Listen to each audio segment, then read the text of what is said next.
وعتقا لهم من النار سترا وحجابا لهم من النار وبراءة لهم من العذاب اللهم اغفر لهم وارحمهم وعافهم وارحمهم اللهم اغفر لهم وارحمهم وعافهم وارحمهم اللهم اغفر لهم وارحمهم وعافهم وارحمهم اللهم اجمعنا وإياهم في دار كرامتك مستقر رحمتك محل أوليائك مع الذين أنعمت عليهم من الصديقين والشهداء والصالحين حسن أولئك رفيقا ذلك الفضل من الله وكفى بالله عليما ربنا اغفر لنا ولإخواننا الذين سبقونا بالإيمان ولا تجعل في قلوبنا غلا للذين آمنوا ربنا إنك رؤوف رحيم ربنا آتنا في الدنيا حسنة وفي الآخرة حسنة وقنا عذاب النار وصلى الله على سيدنا محمد وعلى صحبه أجمعين بفضل سبحان ربك رب العزة عما يصفون وسلام على المرسلين والحمد لله رب العالمين بسر الفاتحة.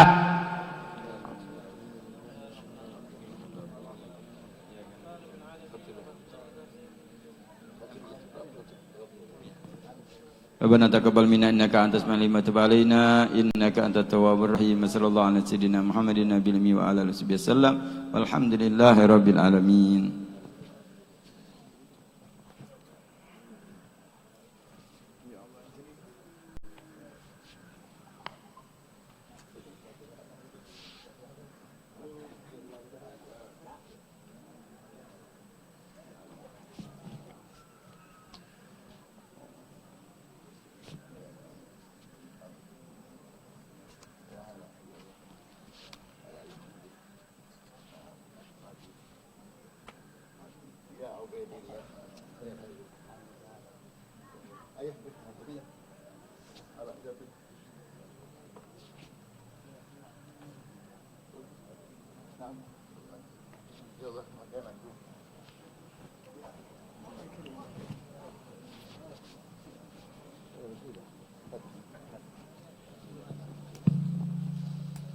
يا ربنا يا ربنا إذنا بقرب المصطفى وارحم إلهي ضعفنا فنحن قوم ضعفاء يا ربنا يا ربنا إذنا بقرب المصطفى وارحم إلهي ضعفنا فنحن قوم ضعفاء ندمته على الصفا فطاب عيشي وصفا وكنت أهوى قربه ووصله فأسعفا يا ربنا غثنا بقرب المصطفى وارحم إلهي ضعفنا فنحن قوم ضعفاء لله خل صادقون عهدته على الوفاء وصفه الوصف لي فهو على ما وصفا يا ربنا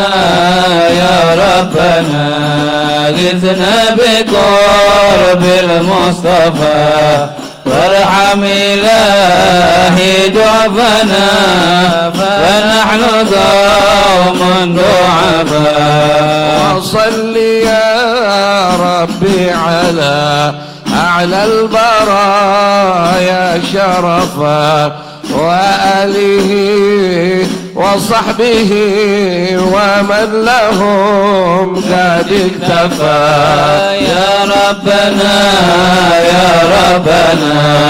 غثنا بقرب المصطفى وارحم إلهي ضعفنا فنحن قوم ضعفاء يا ربي صل على النبي وجعنا بالرسالة طه محمد وآله من كلمته الغزالة يا رب صل على النبي من جاءنا بالرسالة طه محمد وآله فكلمته الرذالة يا رب صل على النبي من جاءنا بالرسالة تحت باب العطاء قصيد في كل حالة والرجاء فيه يجعل خاتمتنا الجمالا يا رب صل على النبي من جاءنا بالرسالة طه محمد وآله من كلمته الغزالة يا رب صل على النبي من جاءنا بالرسالة عيشناك بالكدر ما تعبر إلا سهلا باخذ من كان فيه حسن الرجاء راس مالا يا رب صل على النبي من جاءنا بالرسالة طه محمد وآله فكلمته الغزالة يا رب صل على النبي من جاءنا بالرسالة يا سميع الدعاء حيران يبغى دلالة ربي دله وجنبه الردى والرذالة يا رب صل على النبي من جاءنا بالرسالة طه محمد وآله من كلمته الغزالة يا رب صل على النبي من جاءنا بالرسالة وإن سأل يا كريم الوجه فاقبل سؤاله يا الله ارحمه واجعل في جنانك حلالا يا رب صل على النبي من جاءنا بالرسالة طه محمد وآله من كلمته الغزالة يا رب صل على النبي من جاءنا بالرسالة الحبيب الذي سيفه عليه الجلالة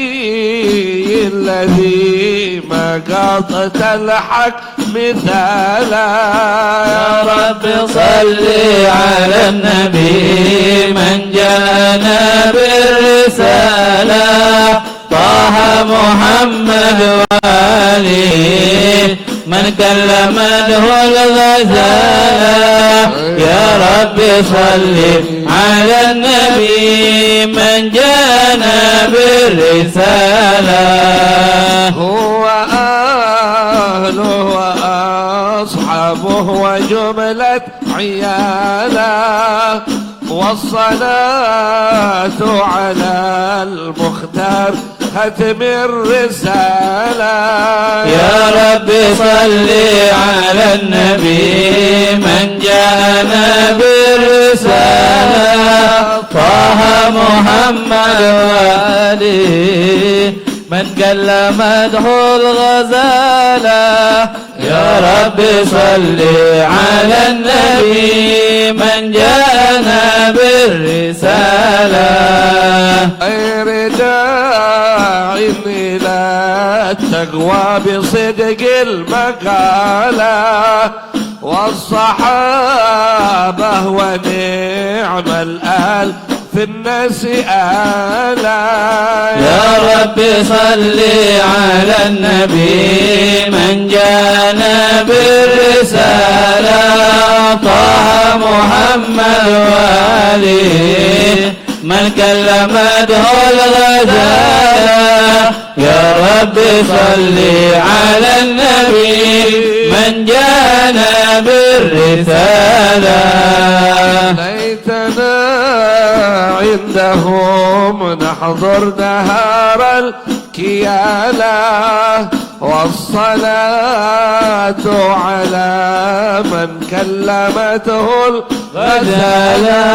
يا رب صل على النبي من جانا بالرسالة طه محمد وآله من كلمته الغزالة.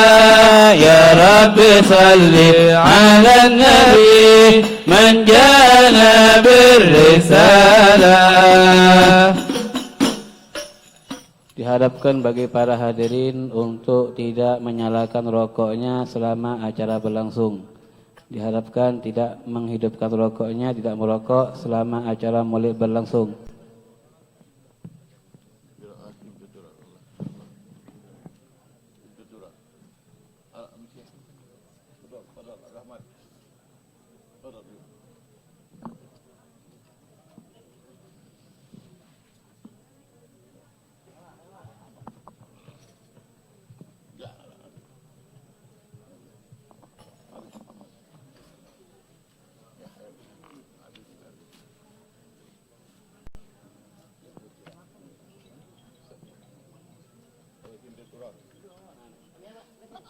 Al-Fatihah wa qira'ah Simtut Durar Il Habib Ali bin Muhammad bin Husain Al-Habsi ala ma nawahu sahib al-maulid wa ala ma nawahu aslabuna as-salihin fi qira'atil mawalid wa ala niyati anna Allah yunawwir qulubana wa gawalibana wa yuyassir umurana ويقضي حوائجنا وينيلنا مطالبنا وعلى نية أن الله يرزقنا الفتوح والمنور وصلاح الجسد والروح وتوبة النسوح وعلى نية أن الله يجعلنا من المقبلين والمقبولين برضا رب العالمين وعلى نية أن الله يحفظ الإسلام والإيمان بلا محنة ولا امتحان لحق سيدي ولد عدنان وعلى نية أن الله يصلح النيات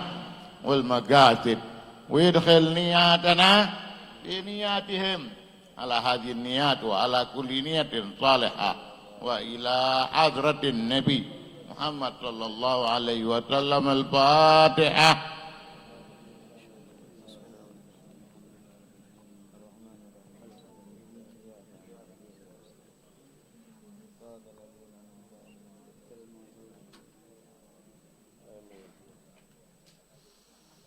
إن الله وملائكته يصلون على النبي يا أيها الذين آمنوا صلوا عليه وسلموا تسليما.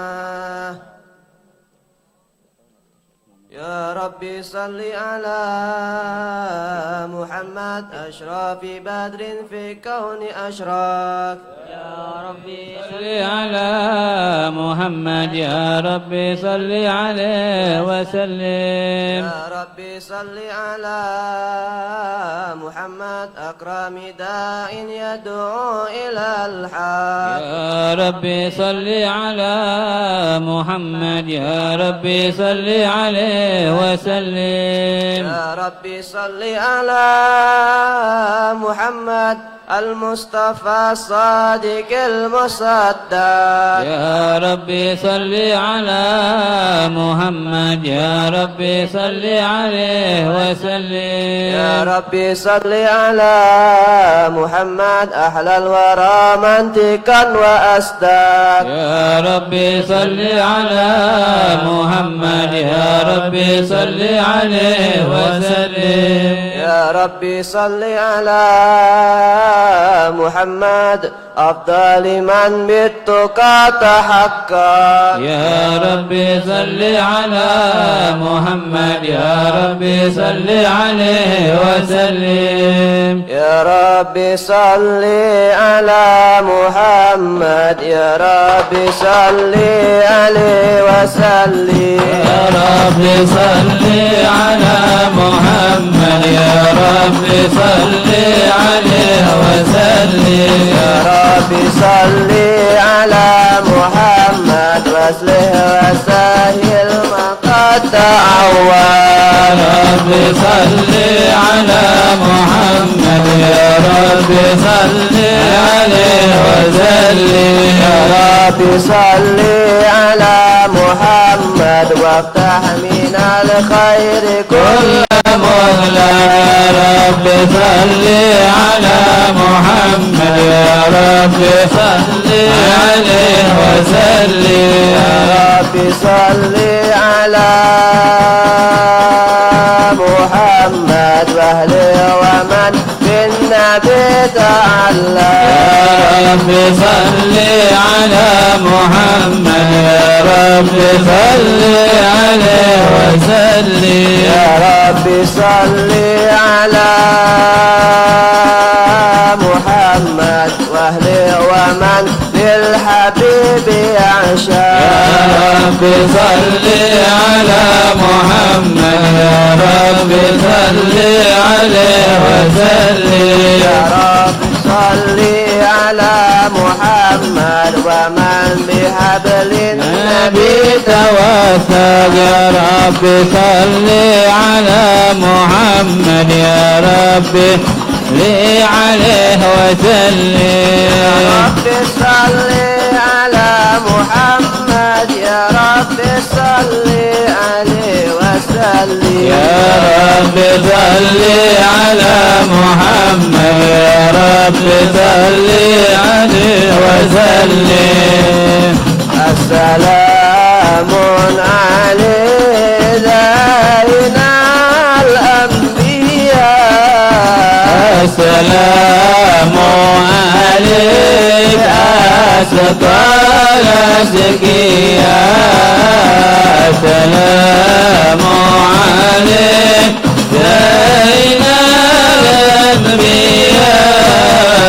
السلام عليك أسقى الأزكياء.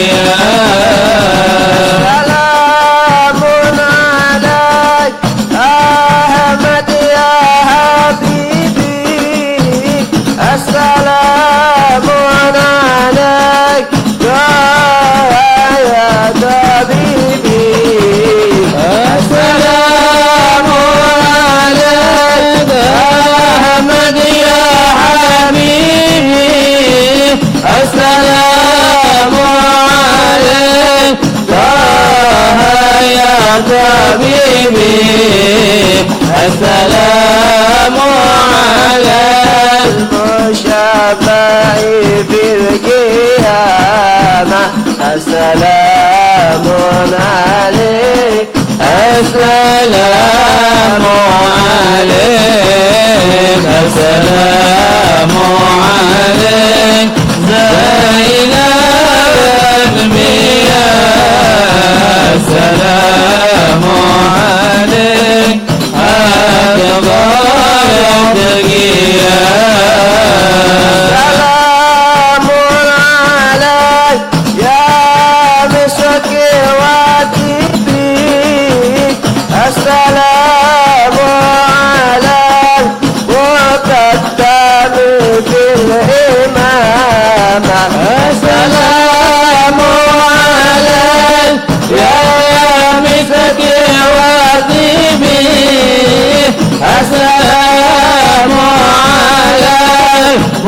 غدا في الغفا مع السلام على المشفع في القيامة السلام عليه السلام عليه السلام عليه زين الأنبياء السلام عليه أفضل الأتقياء يا رسول الله يا نبي لك شفاعة وهذا مطلبي يا نبي يا رسول الله يا نبي لك شفاعة وهذا مطلبي يا نبي أنت المرتدى يوم الزحام اشفع لنا يا خير الأنام أنت المرتدى يوم الزحام اشفع لنا يا خير الأنام اشفع لنا يا حبيبنا اشفع لنا يا حبيبنا لك شفاعة يا رسول الله يا نبي يا رسول الله يا نبي لك شفاعة وهذا مطلبي يا نبي يا رسول الله يا نبي لك شفاعة وهذا مطلبي يا نبي قلنا بك يا حبيب أنت للخلق يا طبيب قلنا بك يا حبيب أنت للخلق يا طبيب اشفع لنا يا حبيبنا اشفع لنا يا حبيبنا لك شفاعة يا رسول الله يا نبي يا رسول الله يا نبي لك شفاعة وهذا مطلبي يا نبي يا رسول الله يا نبي لك شفاعة وهذا مطلبي يا نبي اللهم صل وسلم وبارك عليه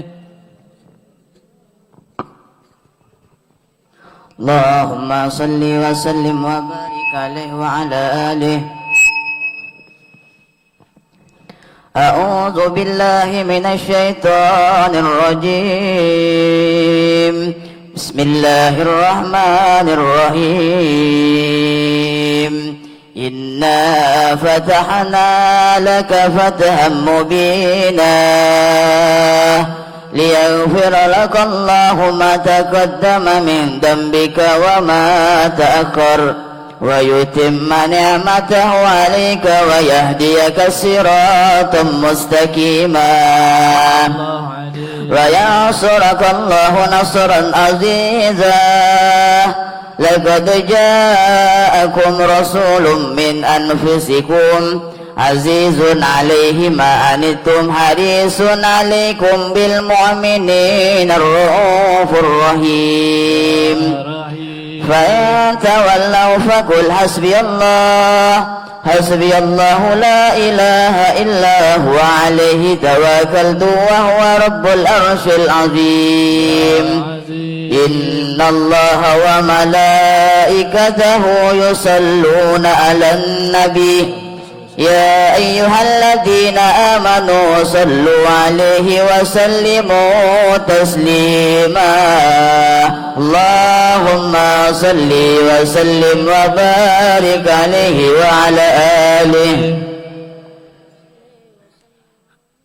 اللهم صل وسلم وبارك عليه وعلى آله بسم الله الرحمن الرحيم الحمد لله القوي سلطانه الواله برهانه المبسوط في الوجود كرامه وإحسانه تعالى مجده وعظم شأنه خلق الخلق لحكمة وطوى عليها علما وبسط له من فائد المنة ما جرت به في أقداره القسمة فأرسل إليه مشرف خلقه وأجل عبد الرحمة تعلقت إرادته الأزلية بخلق هذا العبد محبوب فانتشرت أثر شرفه في عوالم شهادته والريوب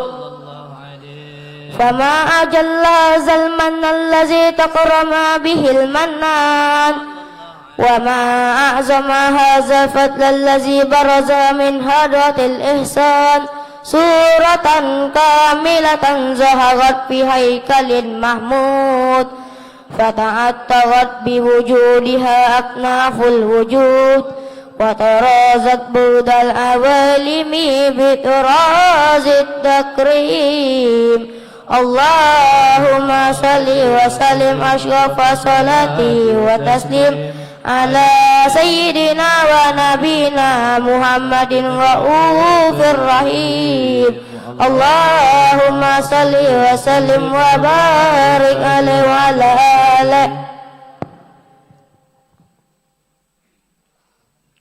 اللهم صل وسلم وبارك عليه وعلى آله تجلى الحق في عالم القدس الواسع تجليا قبل بانتشار فضله في القريب والشاسع فله الحمد الذي لا تنحصر أفراده بتعداد ولا يمل تكرره بكثرة الدرداد حيث أبرز من عالم الإمكان صورة هذا الإنسان ليتصرف بوجوده ثقلان وتنتشر أسرره في الأكوان فما من سر اتصل به قلب المنيب إلا من ثوابه فضل الله على هذا الحبيب يا لقلبي سروره قد توالى بحبيب أما الأنام نوالا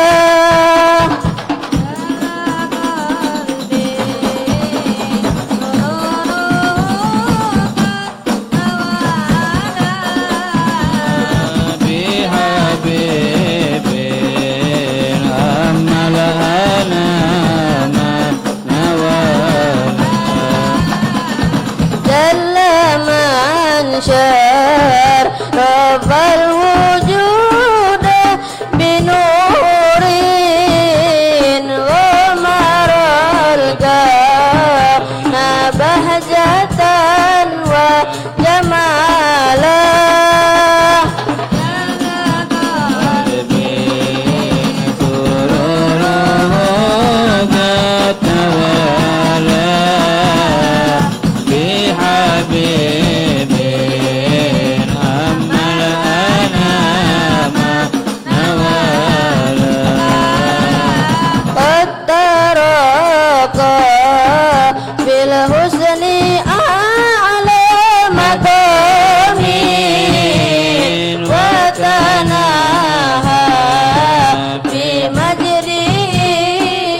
تعالى يا لدى الدين سروره قد توالى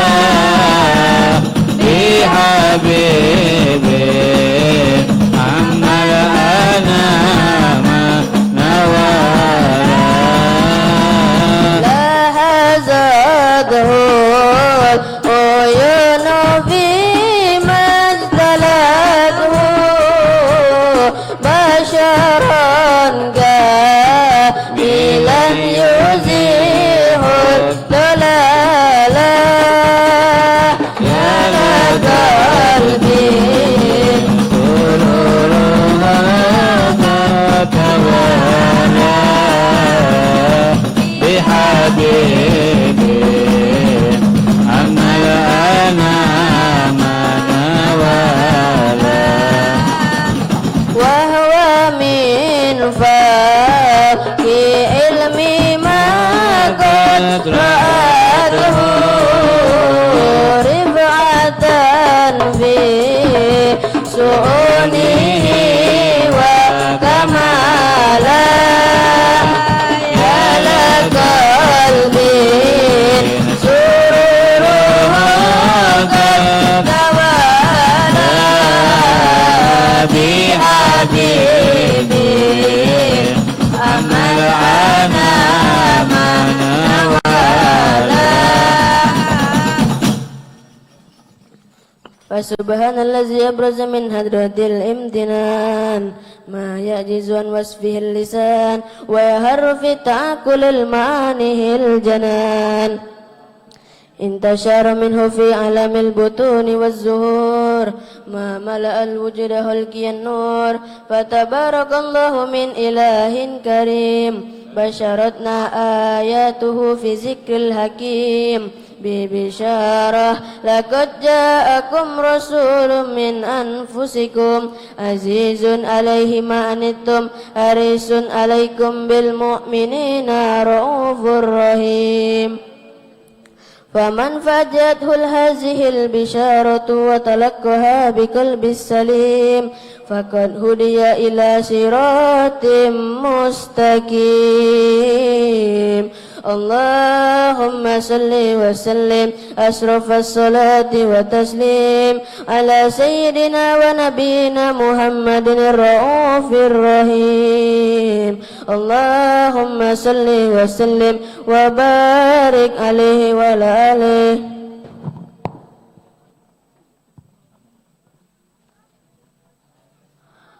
اللهم صل وسلم وبارك عليه وعلى آله وأشهد أن لا إله إلا الله وحده لا شريك له شهادة تعرب بها اللسان أما تضمنها الجنان من التصديق بها والعزان تثبت بها في الصدور من الإيمان قواعده وأطله على الأهل لك من سر ذلك الويزان وتصديق شواهده وأشهد أن سيدنا محمد العبد الصادق في قوله وفعله ومبلغ عن الأمر بالتغليه لحلقه من فرده ونفله عبد أرسله الله للعالمين بشيرا ونذيرا فبلغ الرسالة وأدى الأمانة وهدى الله به من الأمة بشرا كثيرا فكان في ظلمة تعليل المستبصرين سراجا وقمرا منيرا فما عزم من منة تكرم الله بها على البشر وما أوسع من نعمة انتشر سرها في البحر والبر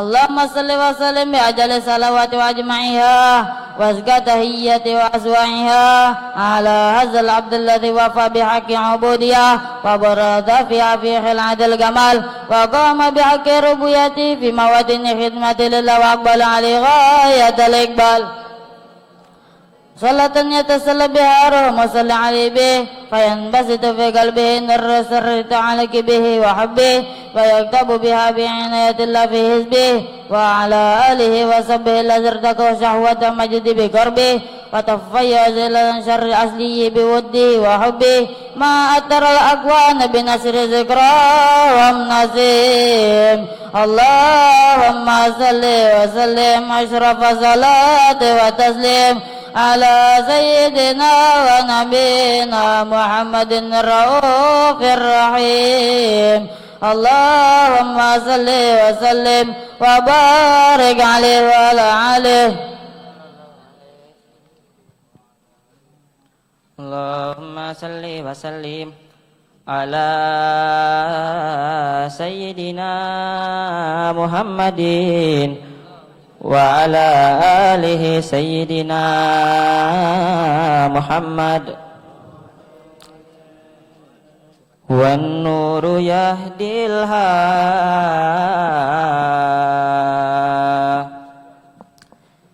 الهائرين ضياؤه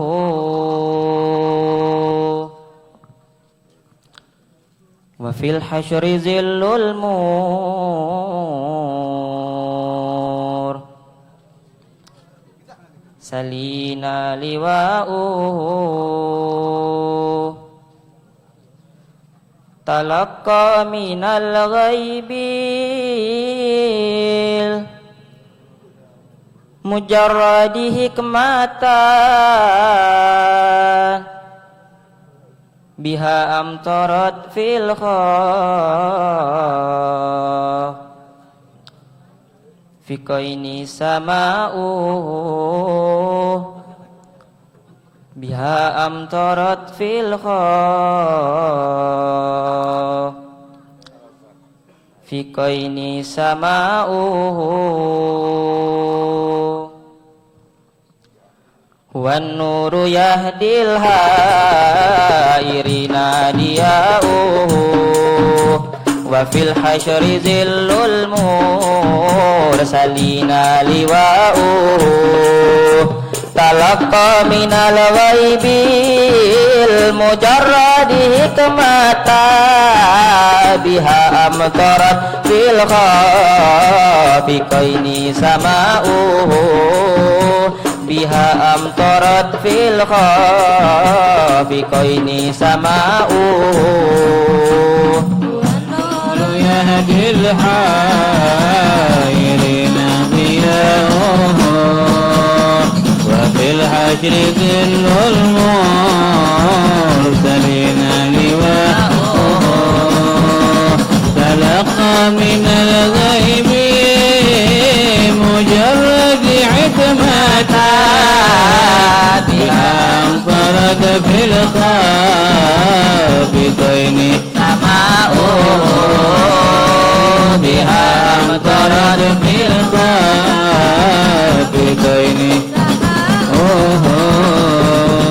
ومشهد آل الحق منه لطائف تخبر أن المجد وشاؤه فلله ما للعين من مشهد جديلا يعز على أهل الحجاب ابتلاؤه النور يهدي الحائرين ضياؤه وفي الحشر ظل المرسلين لواؤه تلقى من الغيب مجرد حكمة بها أمطرت في الخافقين سماؤه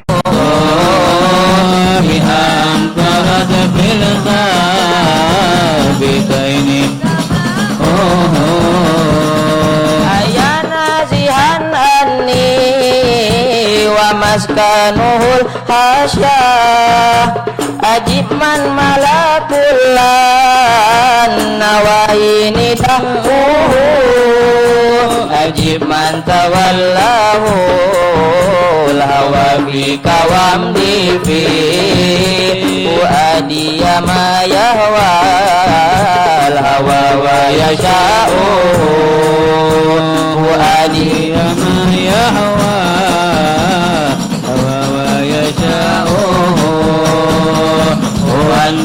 يهدي الحال ضياؤه وفي الحشر ذل الموت لواؤه تلقى من الغيب مجرد كما بها أمطرا في الخافتين تمام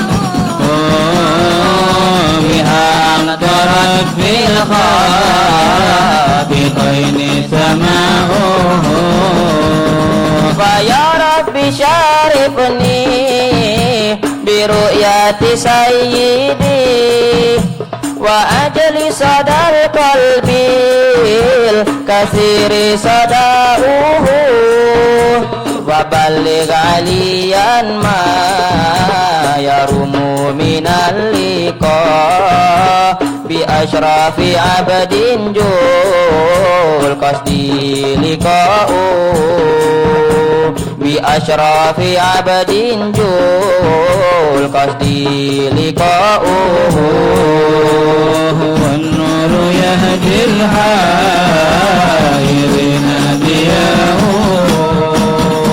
وفي الهجر ذل المرسلين لواؤه تلقى من الغيب مجرد كمتا بها امطرت في الغاب بين السماء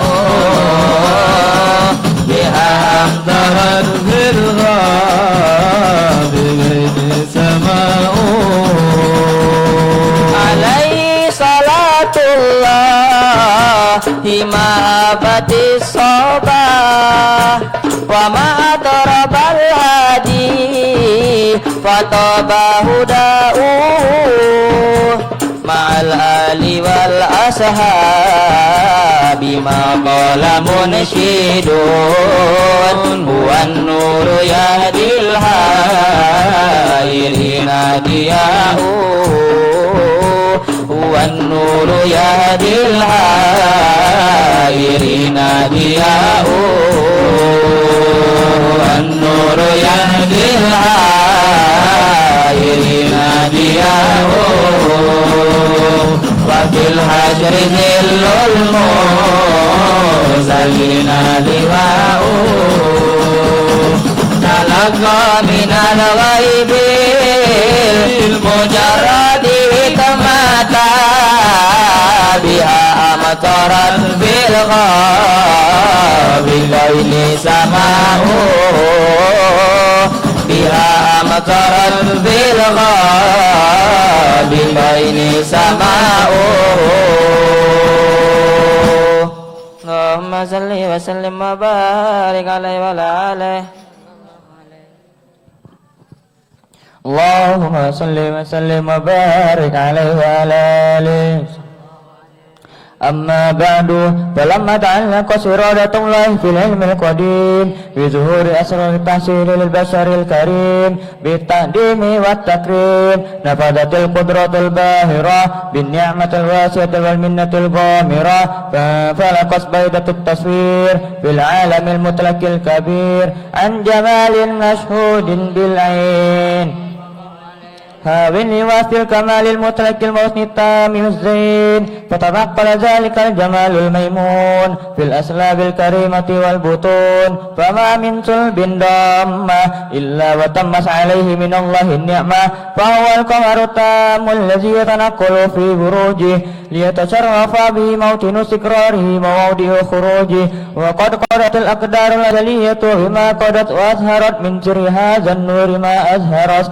وخصصت به من خصصت فكان مستقره في الأسلاب الفاخرة والأرهام الشريفة الطاهرة حتى برز في عالم الشهادة بشرا لا كالبشر ونورا هير الأفكار وظهوره وبهر فتعلق سمة الراكم لهذه الحروف بأن يركم في هذا القرطاس ما هو لديه من عجائب ذلك النور معروف وإن كانت الألسن لا تفيه يسر من شعر أوصاف ذلك الموصوف تشويقا للسامعين من خواص المؤمنين وترويها للمتعلقين بهذا النور المبين.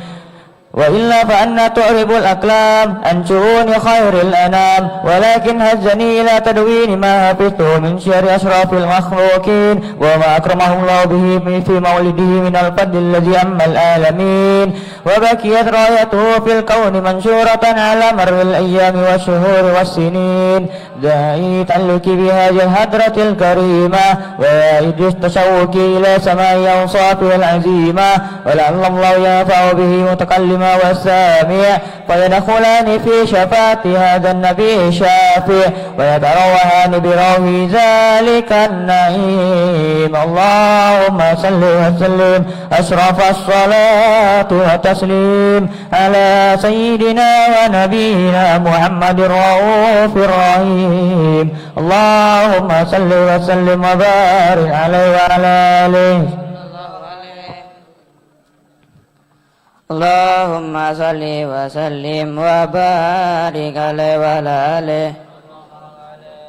وقد أنا للكلام أيها التمحركة في الأنامل مما استفاده فهو من صفات هذا العبد المحبوب الكامل وشمائله التي أحسن الشمائل.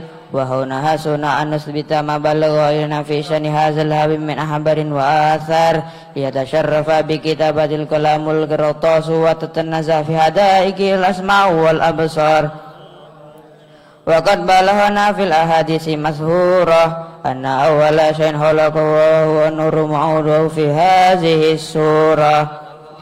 فنور هذا الحبيب أول مخلوق برز في العالم ومنه تفرع وجود خلق بعد خلق فيما حدث وما تقدم.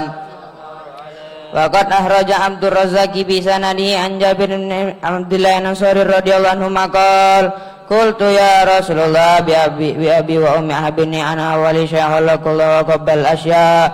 قال يا جابر إن الله خلق قبل الأشياء نور نبيك محمد صلى الله عليه وسلم من نوره. وقد ورد من حديث أبي هريرة رضي الله عنه أنه قال قال رسول الله صلى الله عليه وسلم كنت أول النبيين في الخلق وآخرهم في البعث. وقد تعدت الروايات بأنه أول خلق وجودا وأشرفهم مولودا. ولما كانت السعادة أبدية لها ملاحظة خفية اختصت من شاءت من البرية بكمال الخصوصية صلى الله عليه. فاستودعت هذا النور المبين أصلب وبطون من شرفته من العالمين. فتنقل هذا النور من صلب آدم ونوح وإبراهيم صلى الله عليه حتى أوصلته يد علم القديم إلى من خصصته بالتكريم أبيه الكريم عبد الله بن المطلب ذي القدر العظيم صلى الله عليه وأمه التي هي في مخاوف آمنة سيدة الكريمة آمنة فتلقه صلب عبد الله فألقه إلى بدنها فدمت أحشاؤها بمعونة الله محافظة على أكياس الدرة وصونها فحملته براية الله كما ورد عنها حملا خفيفا لا تجد له ثقلا ولا تسكو منه ألما ولا إلالا صلى الله عليه حتى مر الشهر بعد الشهر من حمله وقرب وقت البروزه إلى عالم الشهادة لتنبسط على هذا عالم فيوضة فضله وتنتشر في آثار مجده الصميم. اللهم صل وسلم أشرف صلاة وتسليم على سيدنا ونبينا محمد الرؤوف الرحيم. اللهم صل وسلم وبارك عليه وعلى آله.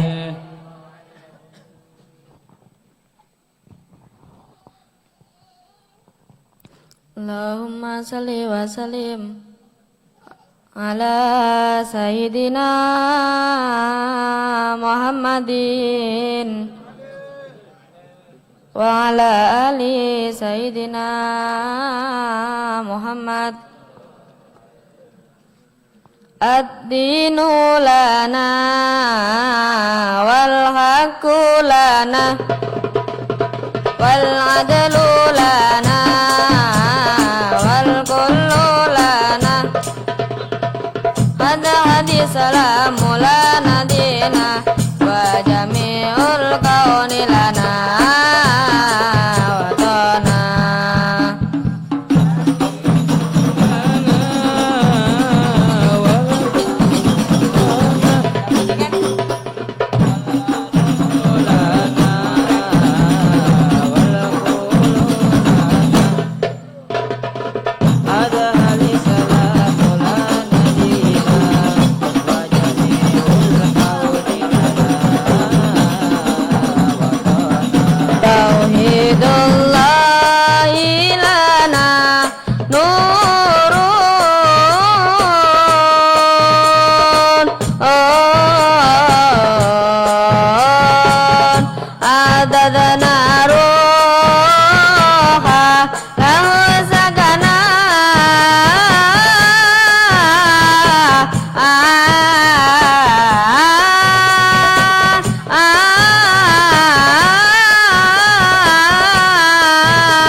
Allahumma salli wa sallim wa barik alaihi wa ala alihi wa منذ عنقت به هذه درة المكنونة وجوهرة المسونة والكون كله يسبح ويمسك في سرور وابتهاج بقرب ظهور إشراك هذا سراج والعيون المتشوفات إلى بروده متشوقات إلى تكات جواهر كنوده وكل دابة لقريش نطقت بفاسه العبارة معلنة بكمال البشارة وما من حامل حملت بذلك العام إلا أتت بحملها بغلام من بركة وسعادة هذا الإمام صلى الله عليه ولم تزال الأرض والسماوات متدمحة بإتفاره بملاقة أشرف البريات وبروزه من عالم خفاء إلى عالم الظهور بعد تناقله في البطون والظهور صلى الله عليه. فأظهر الله في الوجود بهجة التكريم وبسط في عالم الكبير مائدة تشريف وتعظيم ببروز هذا بشر الكريم. اللهم صل وسلم أشرف الصلاة والتسليم على سيدنا ونبينا محمد الرؤوف الرحيم.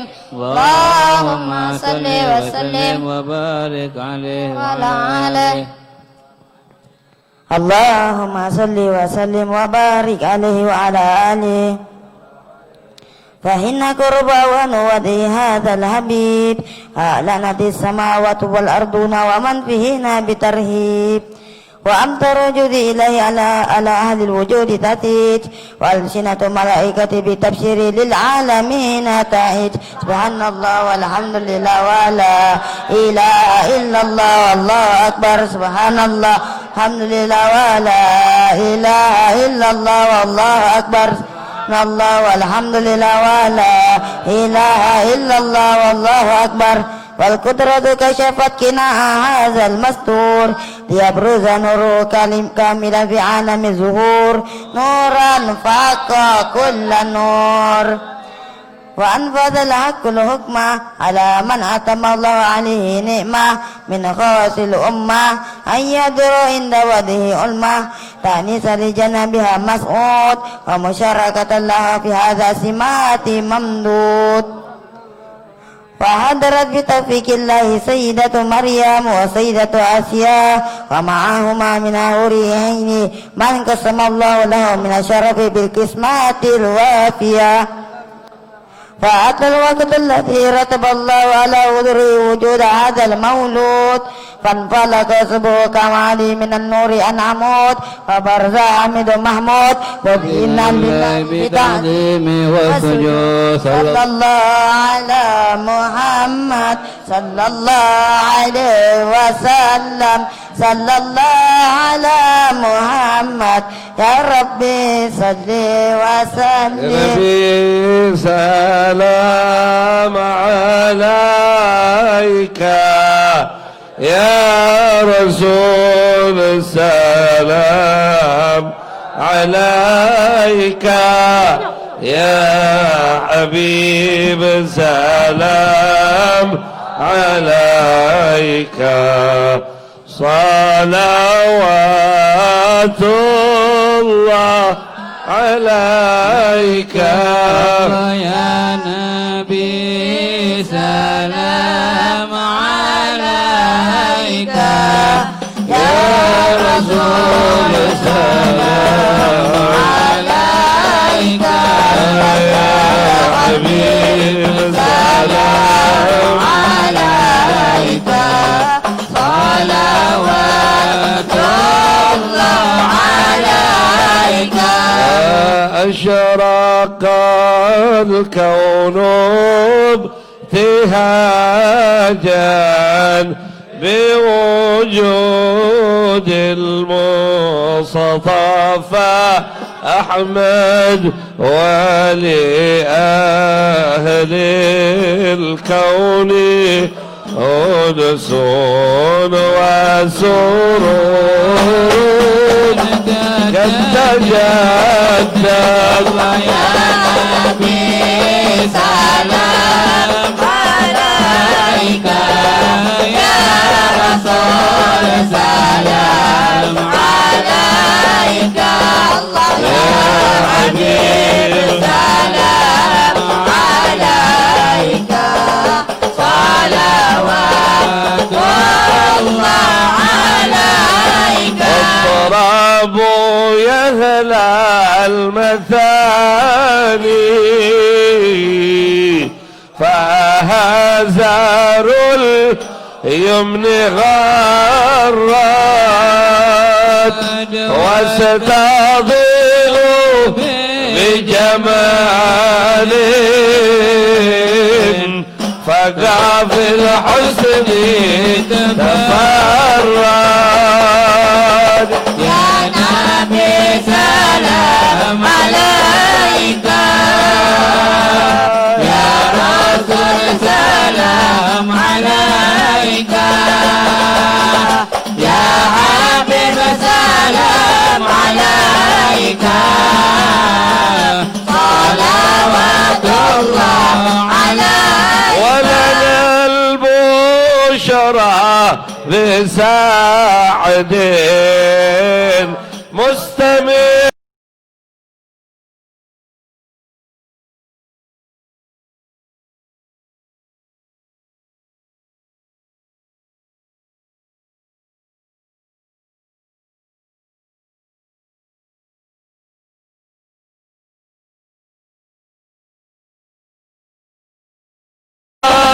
يا نبي منك شفاعة عند رب العالمين واهدنا نهج سبيلك كي به نسعد ونور شاد أستغفر الله رب البرايا أستغفر الله من الخطايا ربي بلغنا بجاهه في جواره غير مقعد يا الله يا الله يا الله اغفر لي ذنوبي وجه أهل الجنة إلهي يا يا تواب تب علينا يا تواب تب علينا وارحمنا وانظر إلينا وارحمنا وانظر إلينا تواب تب علينا يا تواب تب علينا وارحمنا وانظر إلينا وارحمنا وانظر إلينا وصلاة الله تغشى أشرف الرسل محمد وسلام مستمر كل حين يتجدد يا تواب تب علينا يا تواب تب علينا وارحمنا وانظر إلينا وارحمنا وانظر إلينا صلى الله على محمد صلى الله عليه وسلم صلى الله على محمد وعلى آله وصحبه صلى الله على محمد صلى الله عليه وسلم صلى الله على محمد يا ربي صل صلوا على النبي اكثروا الصلاة على النبي البخيل ما يصلي على النبي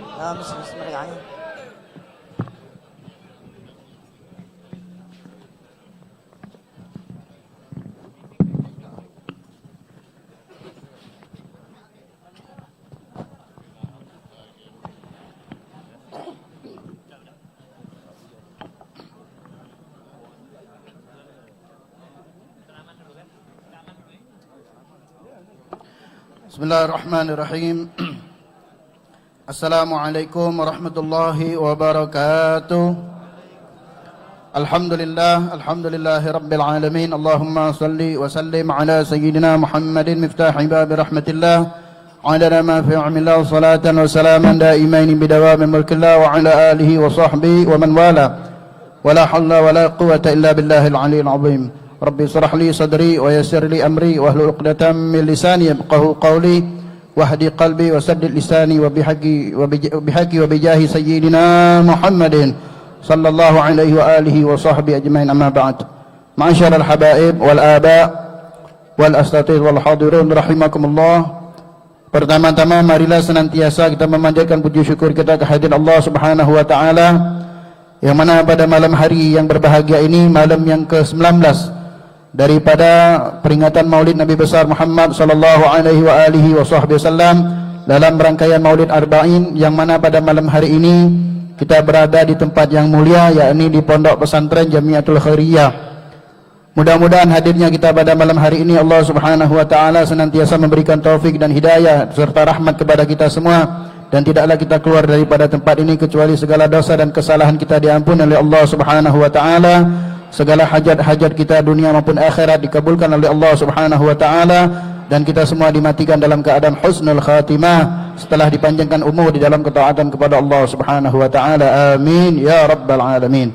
Salawat serta salam pada junjungan kita Nabi besar Muhammad sallallahu alaihi wa alihi wasallam serta keluarga dan sahabat-sahabat beliau. Sambil kita duduk, sambil kita mendengar, sambil pula lisan kita bersalawat kepada baginda Rasulullah sallallahu alaihi wa alihi wasallam. Allahumma salli wa sallim wa barik alaihi wa ala alihi wa sahbihi.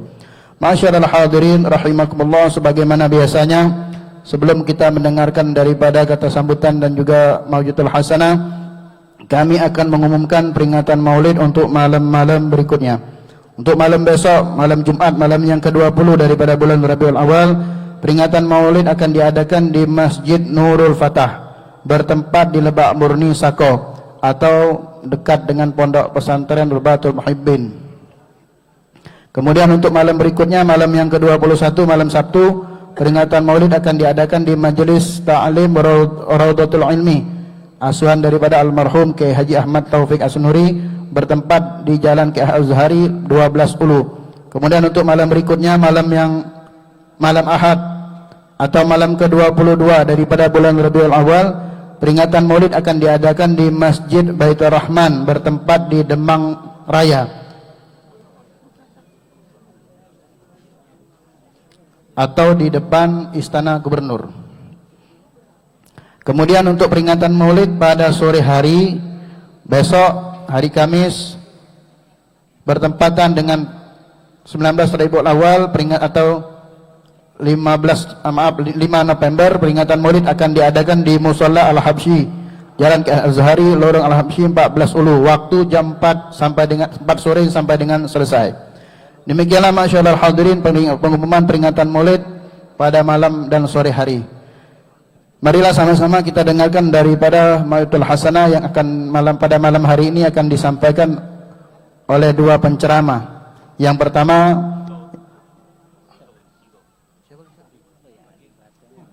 tiga penceramah. Shallu 'alan nabi. Yang pertama akan disampaikan oleh guru kita Fadilatul Ustaz Al-Habib Abdurrahman bin Hasan Al-Habsyi.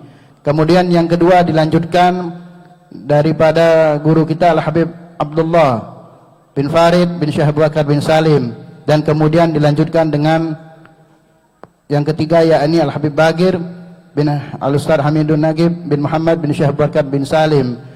Namun sebelumnya marilah sama-sama kita dengarkan daripada kata sambutan daripada pengurus Pondok Pesantren Jamiatul Khairiyah yang akan disampaikan oleh As-Sayyid Qasim bin Abdurrahman bin Syihab. Fa'alaihi falyatafaddal mashkura. Sallu ala nabi.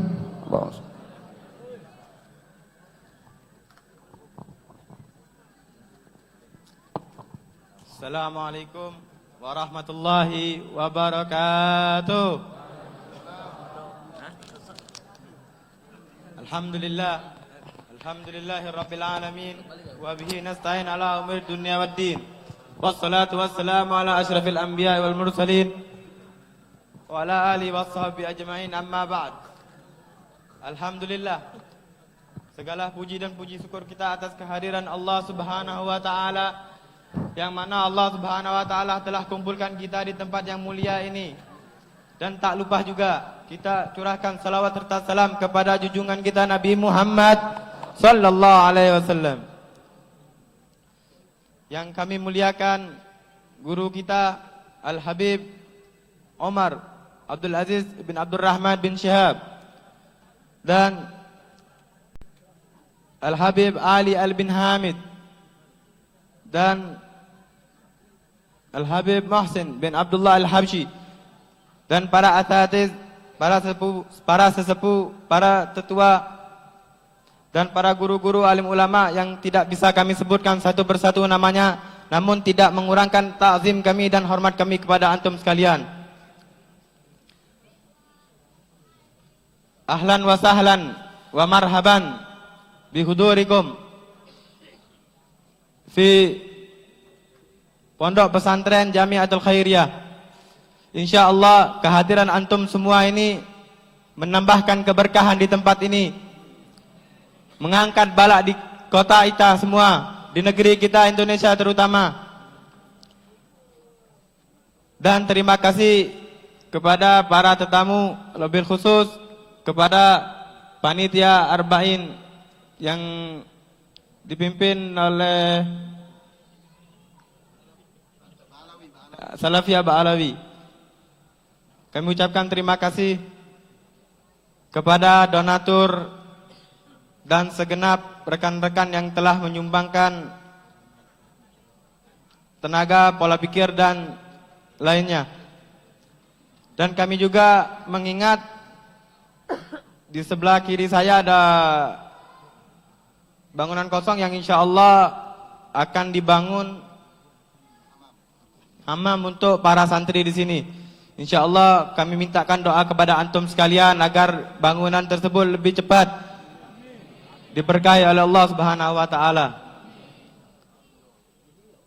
Dan kami meminta maaf apabila selama pelaksanaan Maulid Nabi Muhammad sallallahu alaihi wasallam tidak nyamanan dalam tempat dan yang lainnya, kami meminta maaf kepada Allah, kami minta ampun.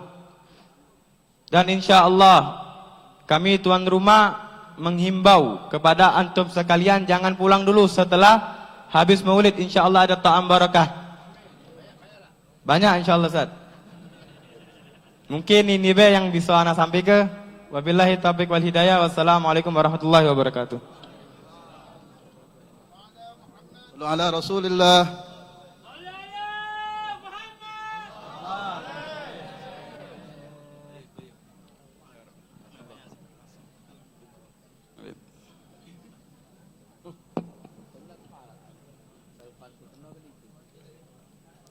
Assalamualaikum warahmatullahi wabarakatuh.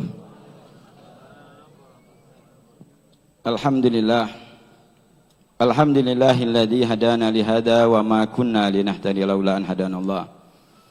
Asyhadu an la ilaha illallah wahdahu la syarikalah wa asyhadu anna sayyidana wa nabiyana Muhammadan abduhu wa rasuluh.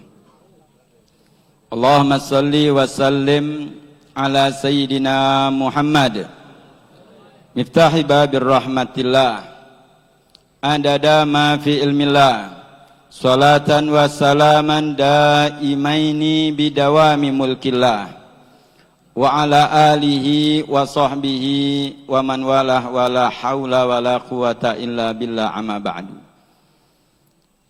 Faqad qala Allah subhanahu wa ta'ala innallaha wa malaikatahu yusalluna 'alan nabi ya ayyuhalladzina amanu sallu 'alaihi wa sallimu taslima. Allahumma shalli wa sallim wa barik 'alaihi.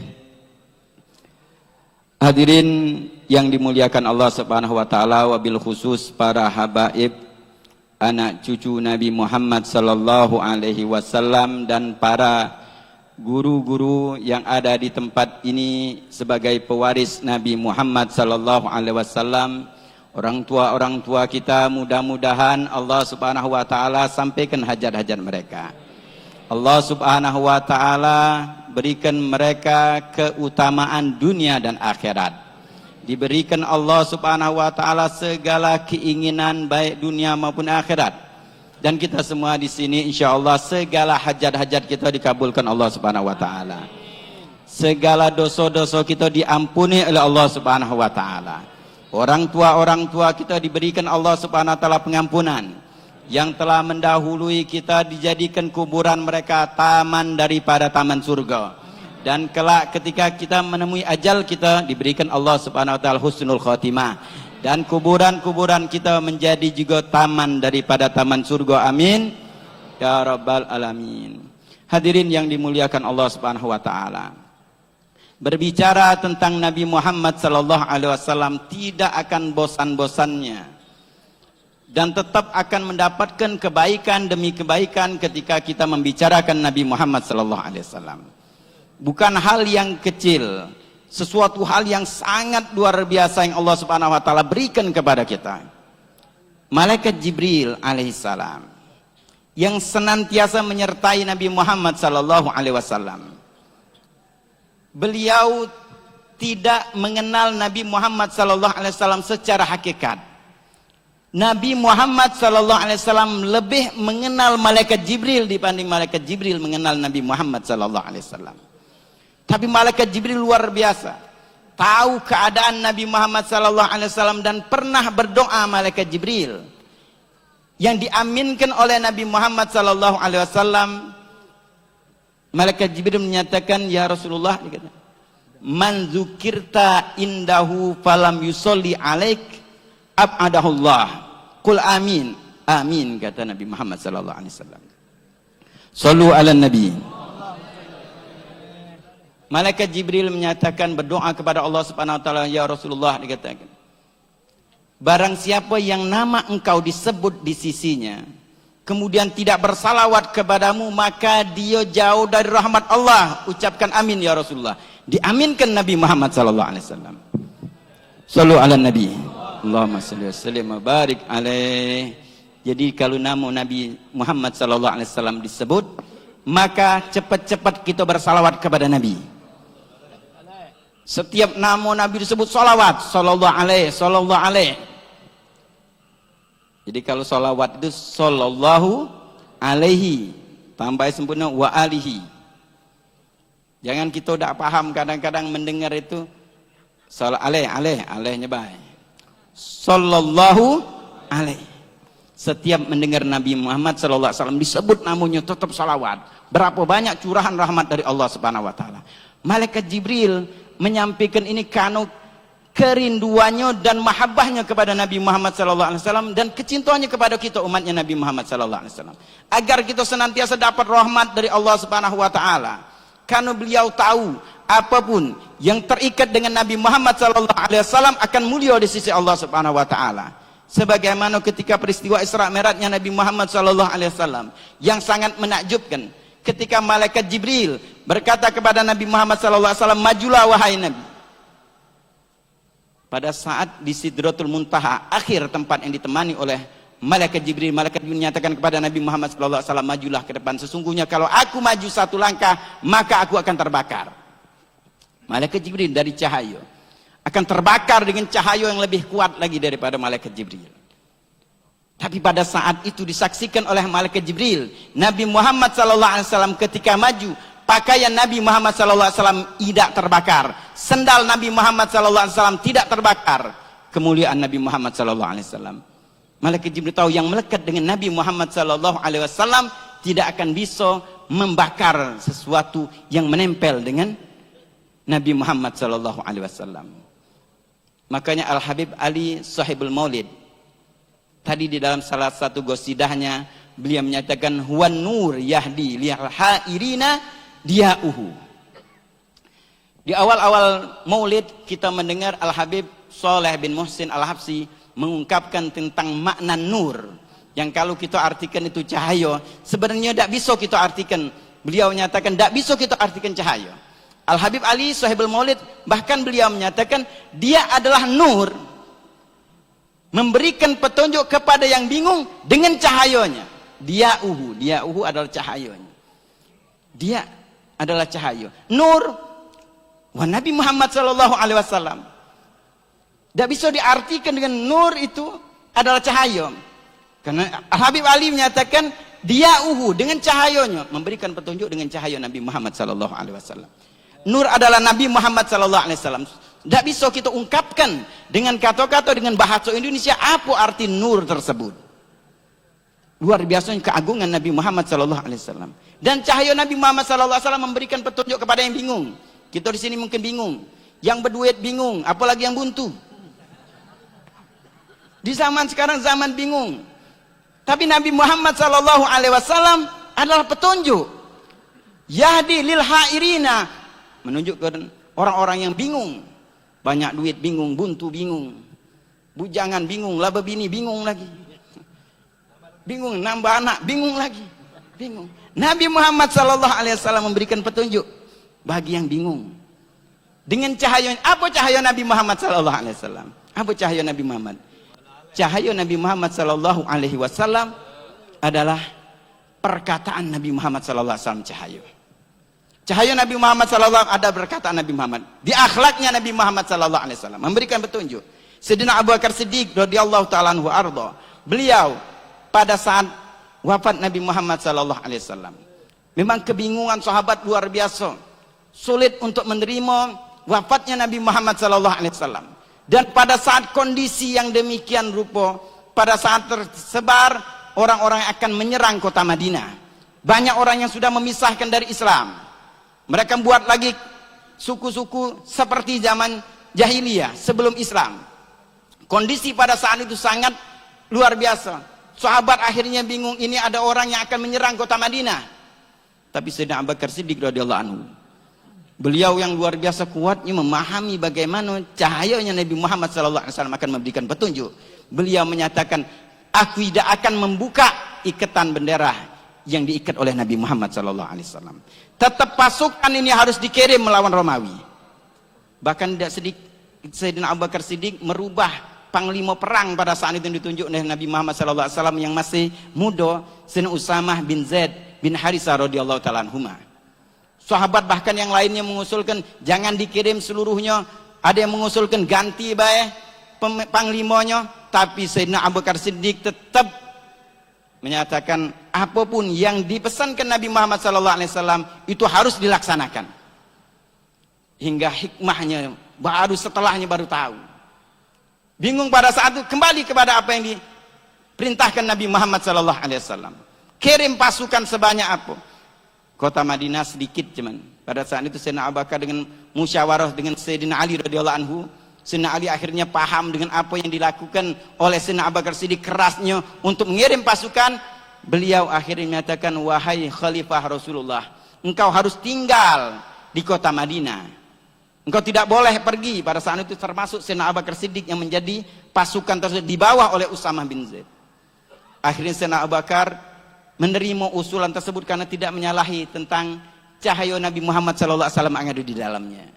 Maka Sayyidina Abu Bakar akhirnya menyatakan minta izin dulu dengan Sayyidina Usamah bin Zaid untuk tinggal di kota Madinah dan beberapa sahabat Nabi Muhammad sallallahu alaihi wasallam. Seluruh pasukan keluar dari kota Madinah, padahal pada saat itu kota Madinah akan diserang. Sudah ada rencana untuk menyerang kota Madinah, tapi ini pasukan keluar dari kota Madinah sebesar luar biasa pasukan tersebut. Hingga pasukan tersebut ketika melewati setiap daerah-daerah, besarnya pasukan tersebut berpengaruh dengan mereka. Mereka rasa takut. Ini orang yang besar demikian, pasukan banyak, pasti di Madinah lebih banyak lagi. Mereka sangka demikian. Akhirnya mendapatkan kemenangan melawan Romawi. Balik mendapatkan harta rampas yang banyak. Disitulah bagaimana hikmahnya ketika kita meloi petunjuk Nabi Muhammad sallallahu alaihi wasallam. Cahaya Nabi Muhammad sallallahu alaihi wasallam terletak di perkataan Nabi Muhammad sallallahu alaihi wasallam.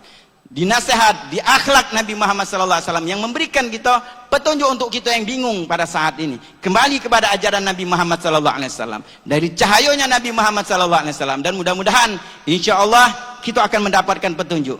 Cahayanya Nabi Muhammad sallallahu alaihi wasallam ada di keturunan Nabi Muhammad sallallahu alaihi wasallam. Cahayanya Nabi Muhammad sallallahu alaihi wasallam ada di ilmu yang diberikan oleh Nabi Muhammad sallallahu alaihi wasallam. Dan pada saat ini kita ada dua cahaya.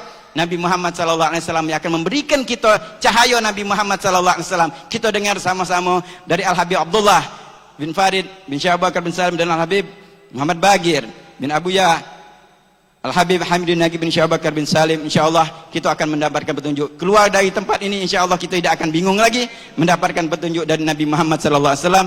Walakum minkum. Wassalamualaikum warahmatullahi wabarakatuh.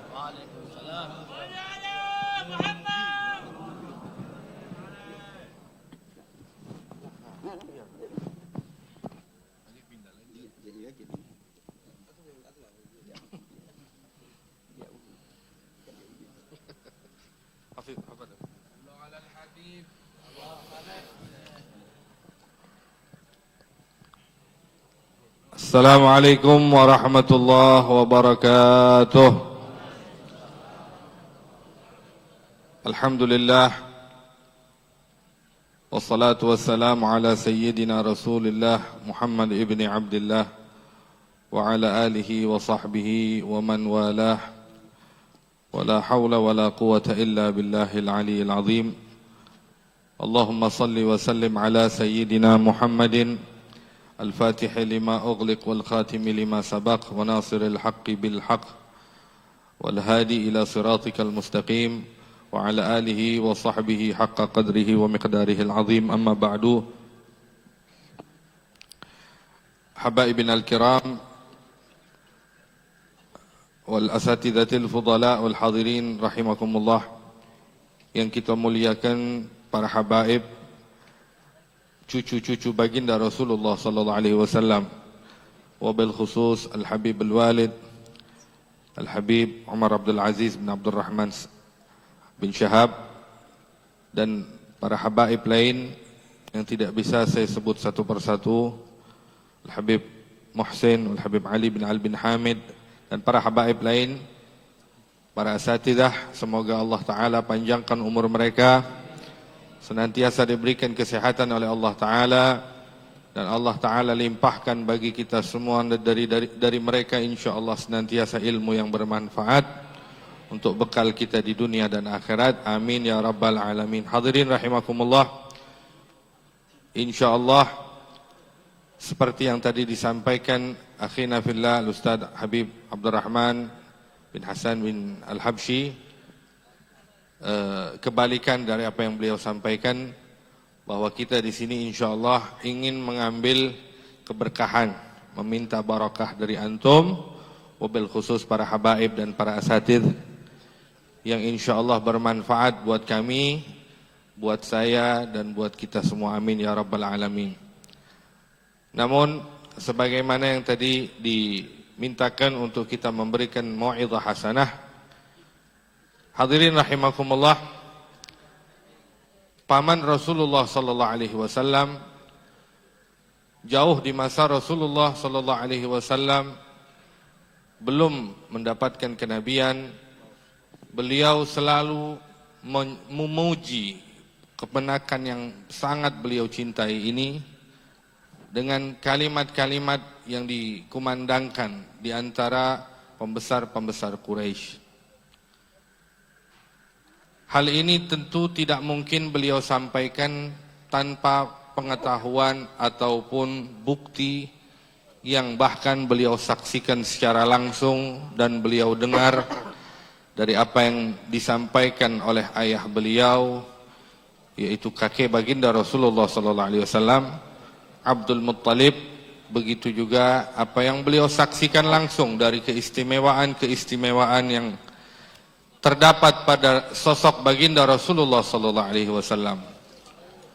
Di antara apa yang beliau sampaikan adalah idza ijtama'at yawman quraisyun limafkharin fa fi 'abdi manafin ashrafuha wa samimuha wa in hasalat ansabu 'abdi manafiha fa fi hashimin ashrafuha wa qadimuha wa in hasalat وإن فخرت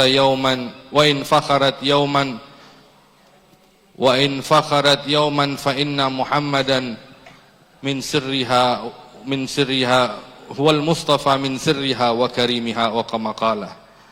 Hadirin rahimakumullah, paman Rasulullah Abu Talib, ayah dari Sayyidina Ali bin Abi Thalib memuji Rasulullah sallallahu alaihi wasallam yang dalam pujian itu beliau mengakui atas apa yang beliau saksikan langsung tentang keistimewaan kemenakan yang tercinta ini adalah baginda Nabi sallallahu alaihi wasallam.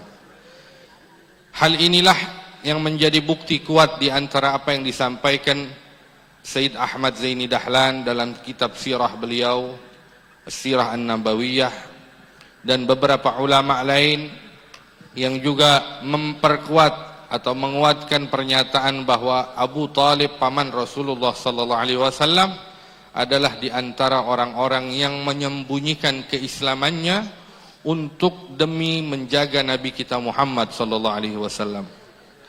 Hadirin rahimakumullah, terlepas dari apa yang telah kita dengarkan, Nabi kita Muhammad seperti yang kita dengarkan tadi disampaikan beliau adalah cahaya yang Allah Ta'ala jadikan dari cahaya Allah Subhanahu wa Ta'ala. Rasulullah diciptakan pertama kali, namun Allah bangkitkan sebagai Nabi yang terakhir. Tentu ini menyimpan banyak sekali hikmah. Ketika di dalam Maulid Habsyi yang selalu kita dengar, hadis yang diriwayatkan Sayyidina Jabir bin Abdullah, beliau bertanya, bi abi anta wa ummi ya Rasulullah, akhbirni an awwali syai'in khalaqahu Allah qabla al-asya'. Demi ayah dan ibuku ya Rasulullah, beritahu aku apa yang pertama kali Allah Ta'ala ciptakan sebelum segala sesuatunya diciptakan oleh Allah. Apa makhluk pertama yang diciptakan Allah Subhanahu wa Ta'ala? Maka Rasulullah menjawab, qala ya Jabir innallaha khalaqa qabla al-asya' nura nabiyika Muhammadin sallallahu alaihi wasallam min nurih. Yang pertama kali Allah Ta'ala ciptakan adalah cahaya Nabi Muhammad sallallahu alaihi wasallam dari cahaya Allah. Hadirin rahimakumullah, bahkan dikatakan ketika Allah menciptakan cahaya Nabi kita Muhammad, maka dengan modal cahaya Nabi kita Muhammad inilah mulai Allah ciptakan makhluk yang lainnya satu demi satu. Mulai Allah ciptakan malaikat, mulai Allah ciptakan dan yang seluruhnya. Sampai ketika Allah Ta'ala ciptakan Nabi Adam berbentuk wujud seorang manusia, lalu Allah tiupkan ruh di dalamnya, lalu Allah titipkan cahaya Nabi kita Muhammad ini di dalam sulbinya. Dari sinilah mulai Allah perintahkan seluruh malaikat dan yang lainnya untuk bersujud pada Nabi Adam, yang menunjukkan bahwa Nabi kita Adam adalah hanya sebatas kiblat, tapi yang dimaksud, yang dituju penghormatannya adalah cahaya Nabi kita Muhammad sallallahu alaihi wasallam. Cahaya ini berpindah-pindah dari Nabi Adam, berpindah ke rahim Sayyidatuna Hawa, dan turun lagi ke putra beliau Nabiullah Syais ibn Adam, dan berpindah lagi ke istri beliau yang mulia, dan terus berpindah dan terus berpindah dan terus berpindah sampai Nabi kita Ibrahim alaihissalam. Perpindahan demi perpindahan ini ma'asyiral hadirin semakin jelas, semakin terang, semakin benderang, di mana dampak dari cahaya yang Allah titipkan ini pun memiliki dampak jelas kepada orang-orang yang dititipkannya. Tentunya Allah ingin menyimpan cahaya mulia ini di sulbi-sulbi yang mulia, di rahim-rahim yang mulia, sehingga dengan kemuliaan cahaya ini orang-orang yang dititipkan pun menjadi mulia. Nabi kita Ibrahim alaihissalam terselamatkan dari api Namrud. Dikatakan ulama di antaranya juga disebabkan karena cahaya Nabi kita Muhammad sallallahu alaihi wasallam yang ada pada sulbinya. Begitu juga berpindah terus kepada Nabi kita Ismail, dan terus sampai kakek Rasulullah Adnan, dan terus turun lagi sampai ke kakek Rasulullah Hashim, terus kepada Abdul Muttalib, terus kepada ayah Rasulullah sallallahu alaihi wasallam Abdullah. Hadirin rahimakumullah, Abdullah putra Nabi, ayah Nabi kita Muhammad sallallahu alaihi wasallam dikenal orang yang sangat tampan, berwibawa, cerdas dan sebagainya dan sebagainya. Mereka wanita-wanita ahlu kitab yang hidup dan tinggal saat itu mengetahui betul dan melihat jelas cahaya yang ada pada tubuh dan juga kening Abdullah, ayah baginda Nabi Muhammad. Mereka mengetahui ini adalah cahaya kenabian dan akan lahir dari orang ini nanti, ya, seorang nabi yang akan memiliki kekuasaan menyeluruh sampai ke seluruh alam semesta. Hadirin rahimakumullah, sampai akhirnya wanita ini pun menawarkan dirinya untuk dinikahi oleh Abdullah. Hadirin rahimakumullah, namun singkat cerita, ketika malam pernikahan Abdullah dengan Sayyidatuna Aminatuz Zuhriyah, keesokan harinya Abdullah ingin mencoba menawarkan dirinya, bertanya kepada wanita-wanita yang pernah menawarkan dirinya untuk dinikahi olehnya.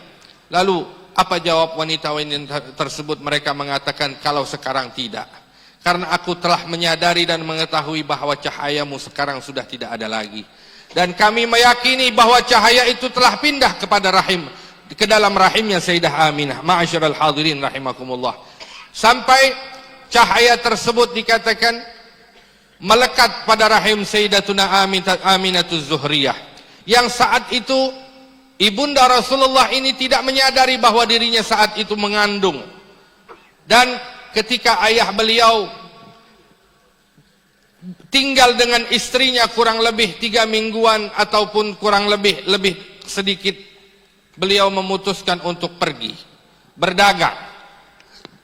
Hari demi hari Sayyidah Aminah ditinggalkan oleh suaminya, sampai pada saat Sayyidah Aminah setiap malamnya didatangi para malaikat yang memberitahukan bahwa engkau sedang mengambil sebaik-baiknya manusia, engkau sedang mengandung, yang di dalam kandunganmu adalah dan disebutkan kebaikan-kebaikan dan kemuliaan-kemuliaan Rasulullah sallallahu alaihi wasallam.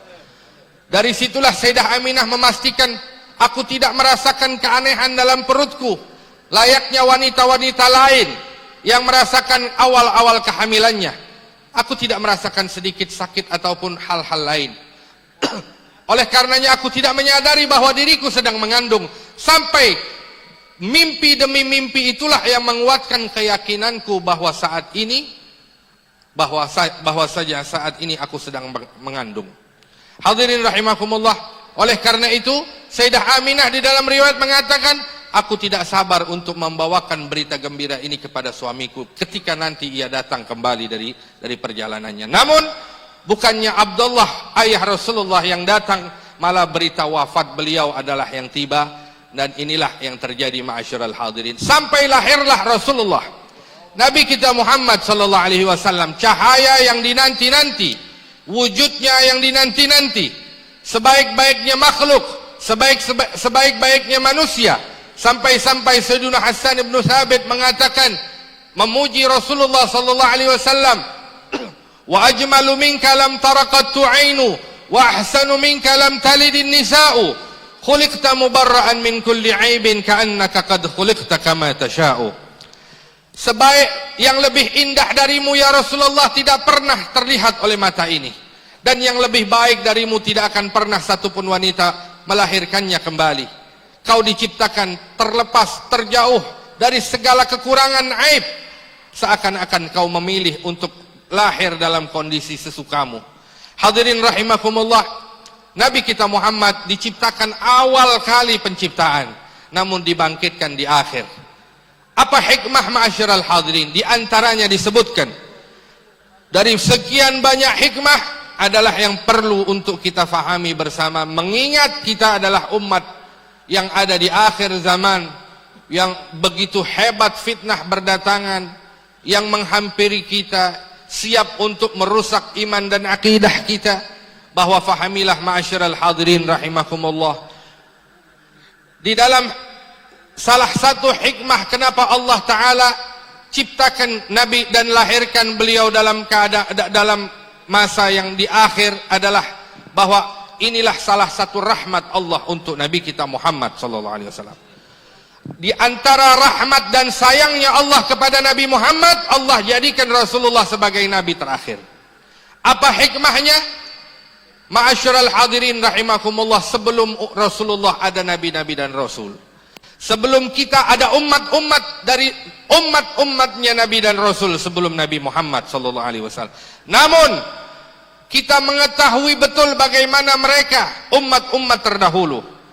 Bagaimana kelakuan mereka, buruknya mereka, bahkan hukuman untuk mereka. Di Al-Quran Allah ceritakan tentang umat Nabi Syuaib yang senantiasa melebihi dan mengurangi timbangan dan sebagainya. Umat Nabi Lut yang melakukan perbuatan kotor untuk menikah sesama jenisnya. Ma'asyiral hadirin rahimakumullah, bukankah itu semua ada pada umat Nabi Muhammad?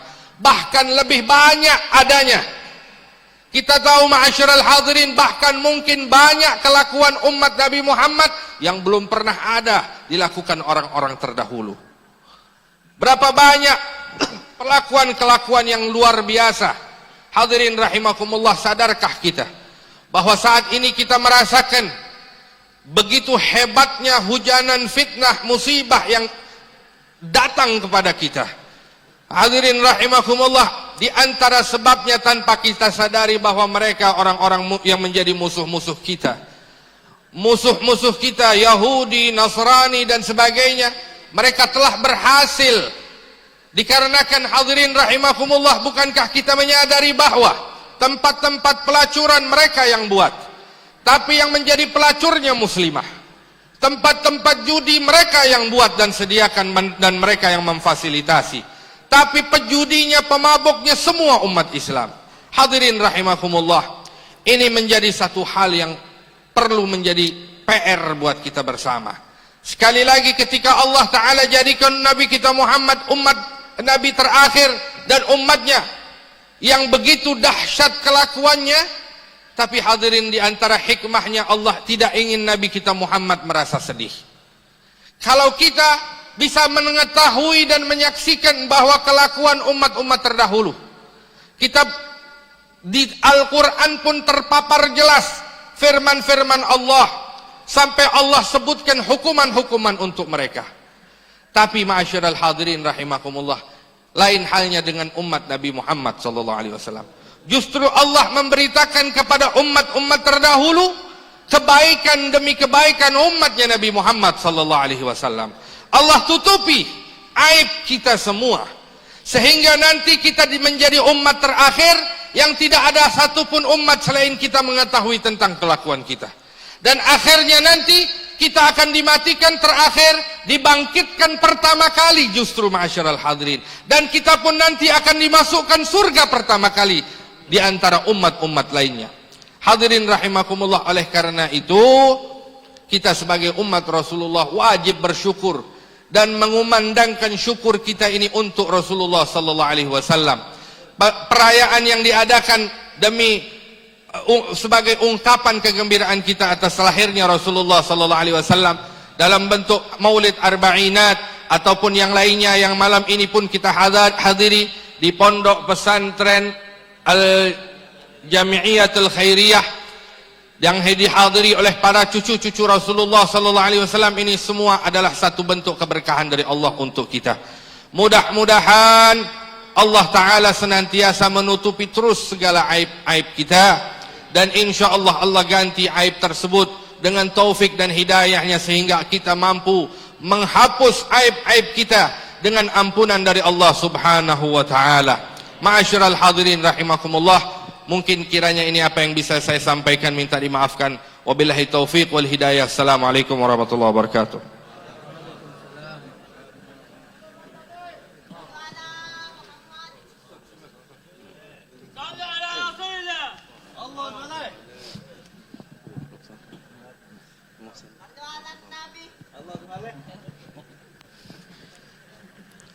Assalamualaikum warahmatullahi wabarakatuh. Alhamdulillah, alhamdulillahi rabbil alamin, wa bihi nasta'in ala umuri dunya waddin.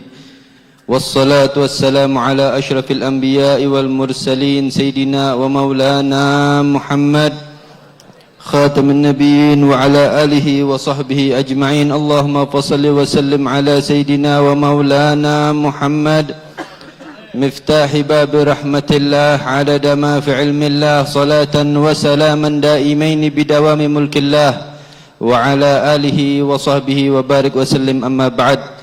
Para hadirin yang dirahmati Allah Subhanahu wa taala, wabil khusus para habaib, para asatid, para alim ulama, wabil khusus yang ada di tengah-tengah kita, guru kita bersama Al-Habib Umar Abdul Aziz bin Abdurrahman bin Syahab, dan juga ada Al-Habib Muhsin bin Abdullah Al-Habsyi, dan juga ada Al-Habib Ali Al-bin Hamid, dan para habaib yang lainnya yang mohon maaf Al-Fakir tidak bisa menyebutkan namanya satu persatu, namun kita doakan kita semua yang hadir di sini insyaallah diampuni dosanya oleh Allah Subhanahu wa taala.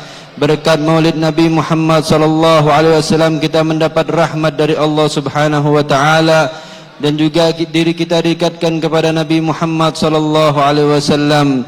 Amin ya rabbal alamin. Alhamdulillah, kita berkumpul di bulan yang mulia ini, bulan kelahirannya Nabi kita Muhammad sallallahu alaihi wasallam. Fawajhi waz-zamanu wa syahru wad'i rabi'un fi rabi'i fi rabi'i. Alhamdulillah, kita berkumpul memperingati Maulid Nabi Muhammad sallallahu alaihi wasallam. Terlebih lagi kita berkumpul bersama para cucunya Nabi Muhammad sallallahu alaihi wasallam, dan mereka juga para ulama-ulama kita yang ada di kota yang mulia ini. Alhamdulillah, kota Palembang ini kalau kita lihat ulamanya sangat banyak, aulia salihinnya juga sangat banyak. Alhamdulillah, hadirin yang dirahmati Allah Subhanahu wa taala, ini adalah nikmat yang paling besar. Kita bisa berkumpul bersama mereka, kita bisa duduk bersama mereka, dan kita bisa memandang wajah-wajah mereka. Ini adalah keberuntungan yang paling besar. Ini adalah keistimewaan yang paling besar tatkala kita memandang wajah mereka dengan penuh ta'zim, dengan penuh penghormatan kepada mereka, dan ini adalah membawa manfaat buat kita semua. Hadirin yang dirahmati Allah Subhanahu wa taala, idza ru'u yushharu dzikrullahi fahuwa lahum sima 'alal jibahi yu'rafu ma'nahum bil ishtibahi min haitsu ma yu'rafu dzul jalali. Ini adalah ketika kita memandang wajah-wajah orang soleh, tatkala orang soleh tersebut pernah memandang wajah gurunya, atau pernah memandang wajah orang tuanya, dan orang tuanya pun dan gurunya pun pernah memandang orang tuanya atau gurunya, dan terus pandangan ini sampai kepada Nabi Muhammad sallallahu alaihi wasallam. Dengan inilah kita mendapat keberkahan, kita mendapat pandangan daripada aulia salihin, dan insyaallah pandangan tersebut membawa keistimewaan buat kita semua. Hadirin yang dirahmati Allah Subhanahu wa taala, alhamdulillah di malam yang penuh barakah ini, yang mulia ini, kita berkumpul memperingati Maulid Nabi Muhammad sallallahu alaihi wasallam, senantiasa bersalawat kepada Nabi Muhammad sallallahu alaihi wasallam atas perintah Allah Subhanahu wa taala. Kita umatnya Nabi Muhammad sallallahu alaihi wasallam agar selalu salawat kepada Nabi Muhammad sallallahu alaihi wasallam.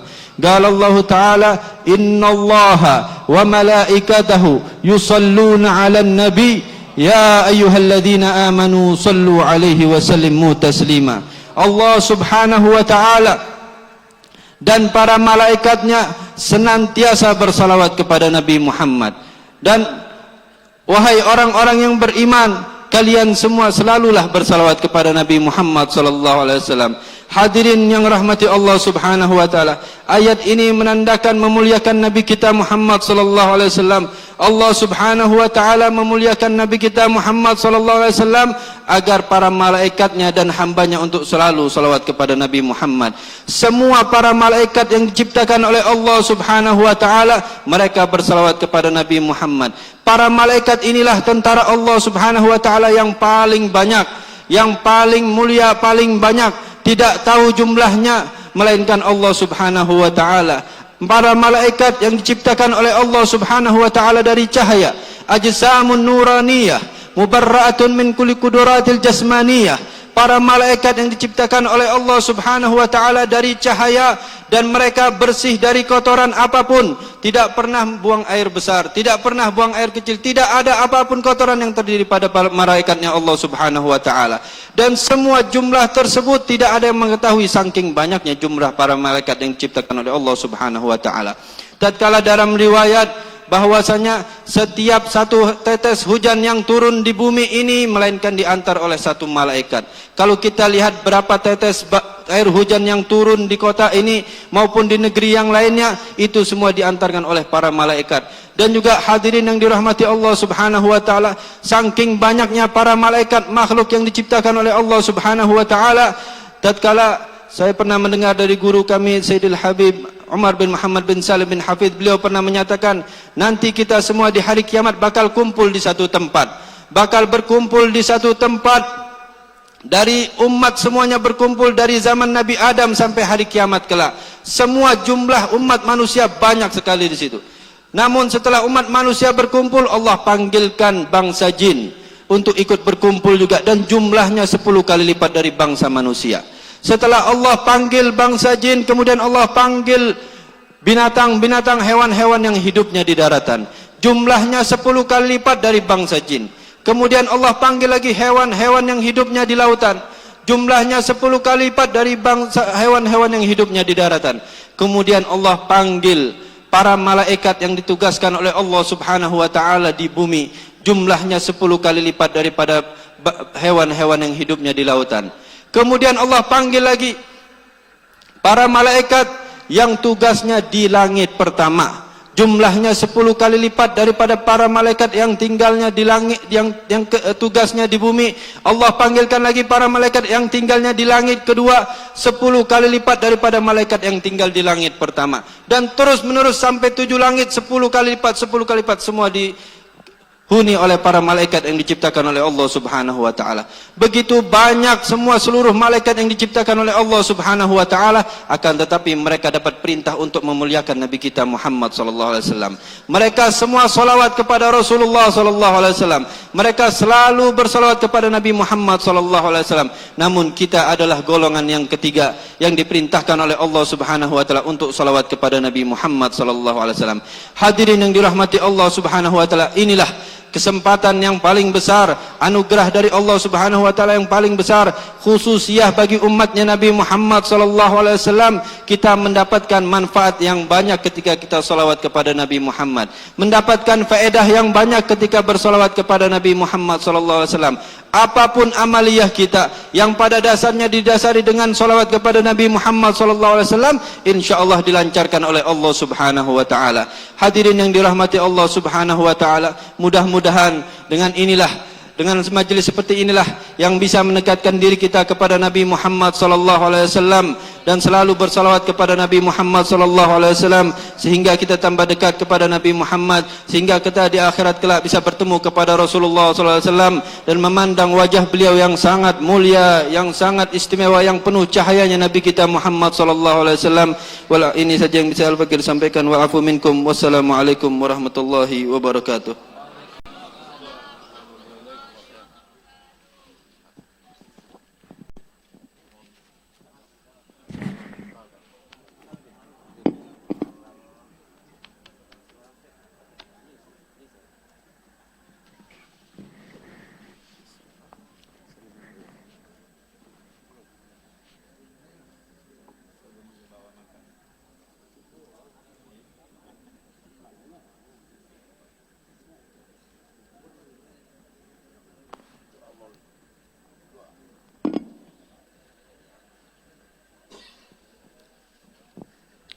Bismillahirrahmanirrahim. Alhamdulillah rabbil alamin. Allahumma salli wa sallim ala sayyidina Muhammadin bil awwalin. Allahumma salli wa sallim ala sayyidina Muhammadin bil akhirin.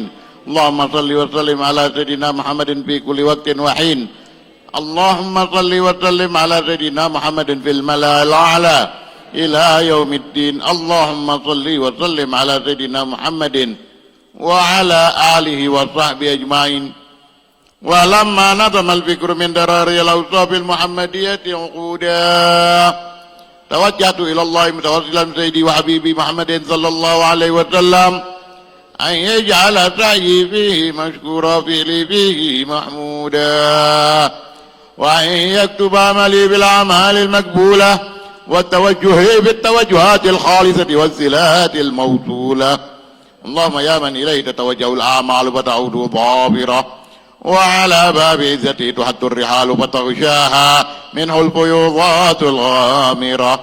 نتوجه إليك بأشرف الوسائل لديك سيد المرسلين عبدك الصادق الأمين سيدنا محمد الذي عمت رسالته العالمين أن تصلي وتسلم على تلك الذات الكاملة مستودع أمانتك وحفيظ سرك وحامل راية دعوتك الشاملة على بالأكبر المحبوب لك والمخصص بالشرف الأبخر في كل موطن من مواطن القرب ومظهر جاتم امدادك بعبادك وساكي كرسي شارك لأعلي ودادك سيد الكونين وأشرف الثقلين العبد المحبوب الخالص المحسوس منك بأجل الخصائص اللهم صل وسلم عليه وعلى آله وصحبه وعلى حضرة اقترابه من أحبابه. اللهم إنا نقدم إليك جاه هذا النبي الكريم ونتوسل إليك بشرف مقامه العظيم أن تلاحظنا بحركاتنا وسكناتنا بعين عنايتك وأن تحفظنا بجميع طوارنا وتقلباتنا بجميل رعايتك وحصين وقايتك وأن تبلغنا من شرب القرب إليك وإلى هذا الحبيب غاية آمالنا وتتقبل منا ما تحركنا فيه من نياتنا وأعمالنا وتجعلنا بحضرة هذا الحبيب من العاذرين وفي ترك اتباعه من السالكين ولحقك وحق من المؤدين ولعهدك من الحافظين. اللهم إنا لنا طمعا في رحمتك الخاصة فلا تحرمنا ظنونا جميلة هي وسيلتنا إليك فلا تخيبنا. آمنا بك وبرسولك وما جاء به من الدين وتوجهنا به إليك متشفعين أن تقابل المذنب منا بالغفران والمسيء بالإحسان والسائل بما سأل والمؤمل بما أمل وأن تجعلنا ممن نصر هذا الحبيب وواذره ووالاه وظاهره ببركة وشرف وجهة أولادنا ووالدينا وأهل قدرنا ووالدينا وجميع المسلمين والمسلمات والمؤمنين والمؤمنات في جميع الجهات وعدم هذا الدين القويم بجميع الأقطار منشورة ومعالم الإسلام والإيمان بأهلها مأمورة معنى وصورة واكشف اللهم كربة المكروبين واقضي دين المدينين واغفر للمذنبين واغفر للمذنبين واغفر للمذنبين وتقبل توبة التائبين وانشر رحمتك على عبادك المؤمنين أجمعين واكفي شر المعتدين والظالمين وابسط العدل بولاة الحق في جميع النواحي والأقطار وأيدهم بتأييد من عندك ونصر على المعاندين من المنافقين والكفار واجعلنا يا رب بالحسن الحصين من جميع البلايا واجعلنا يا رب بالحسن الحصين من جميع البلايا واجعلنا يا رب بالحسن الحصين من جميع البلايا وبالحرز المكين من الذنوب والخطايا وأدمنا بالعمل بطاعتك والصدق في خدمتك قائم وإذا توفيتنا فتوفنا مسلمين مؤمنين واختم لنا منك بخير أجمعين وصل وسلم على هذا الحبيب المحبوب للأجسام والأرواح والقلوب وعلى آله وصحبه ومن إليه منسوب وآخر دعوانا الحمد لله رب العالمين. فبقبول بحقي وبجيش الرسول صلى الله عليه وسلم الفاتحة.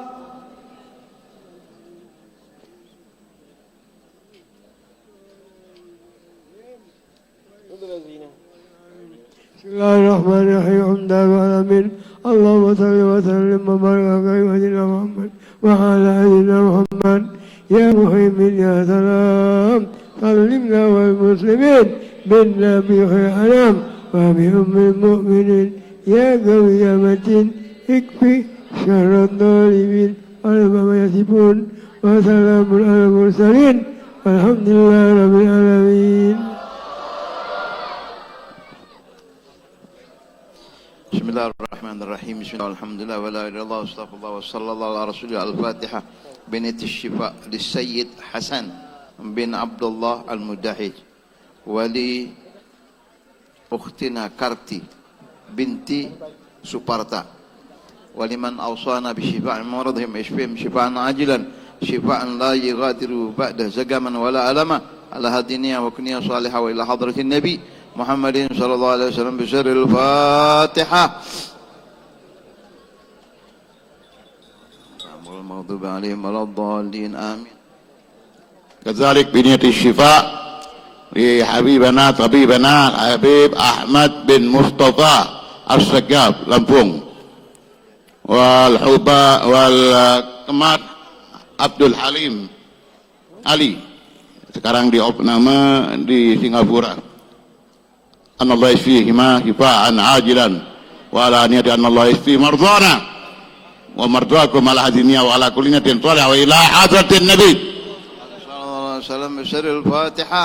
أعوذ بالله من الشيطان الرجيم. بسم الله الرحمن الرحيم. الحمد لله رب العالمين الرحمن الرحيم مالك يوم الدين إياك نعبد وإياك نستعين اهدنا الصراط المستقيم صراط الذين أنعمت عليهم غير المغضوب عليهم ولا الضالين آمين.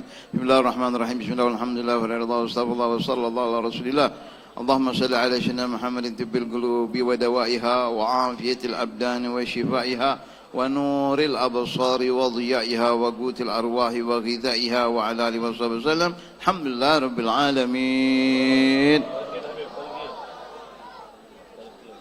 قال رسول الله صلى الله عليه وآله وسلم أفضل ما قلت أنا والنبيون من قبلي لا إله إلا الله لا إله إلا الله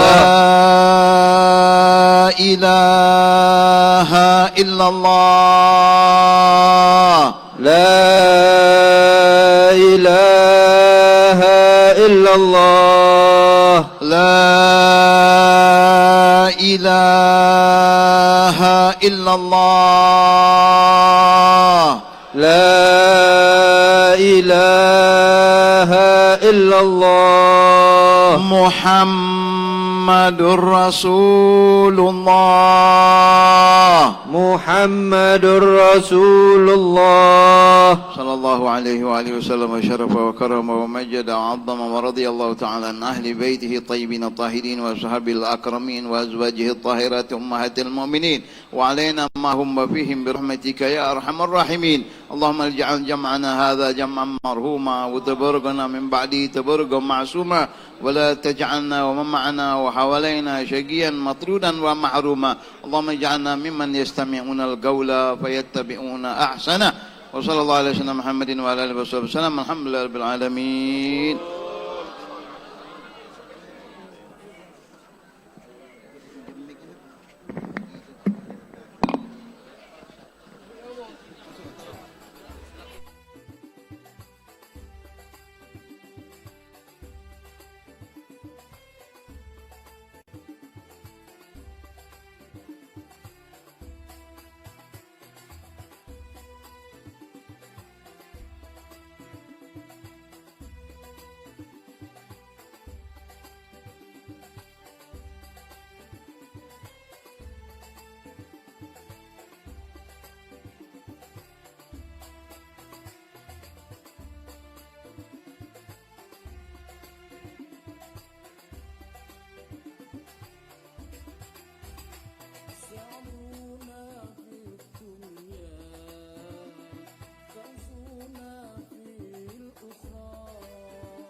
Sambung